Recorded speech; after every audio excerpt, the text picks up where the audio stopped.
I found this project at orientation. We came in, and when we were being told about BMZ being the hardest class, this class was also introduced, and coming in I knew nothing about bacteriophages. I didn't even take AP biology in high school, but I didn't dismiss it. I looked at it as an opportunity to get into a research lab. Research was what I wanted to do when I came here, and I'm pursuing that dream. This course really helped me realize what I was wanting to do with science, and I'm definitely going to be staying in science. I don't know if I'm going to stay in bacteriophages, but it opened up a whole nother realm of there's so much out there, and just walking by posters of what everyone else is doing and knowing you can get involved in that is really cool.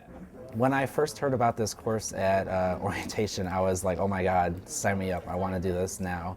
For our Micro 224 class, we're actually annotating a genome of 2 different phages that got sent off for DNA sequencing over our Christmas break.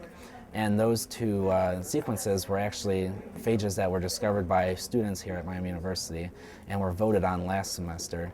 So now for this semester we're actually going through and annotating the genome and trying to piece together what makes this phage tick.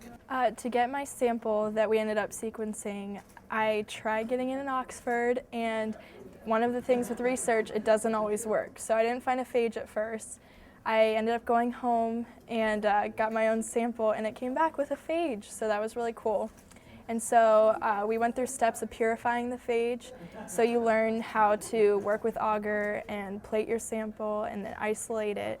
And it's really cool. And so eventually I got it isolated and sequenced. Once the phage was isolated and we got to be sequenced, we're working on looking at the genes and which ones are actually genes, the functions of it, and it's really cool because you can see what is going on behind that plaque, which is the virus on the agar.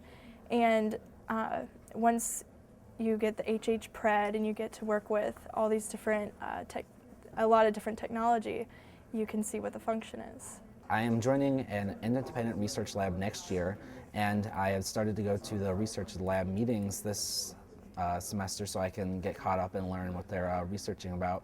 And for me, that is the most important thing because that's what I want to do with my profession. I want to become a researcher in a lab somewhere.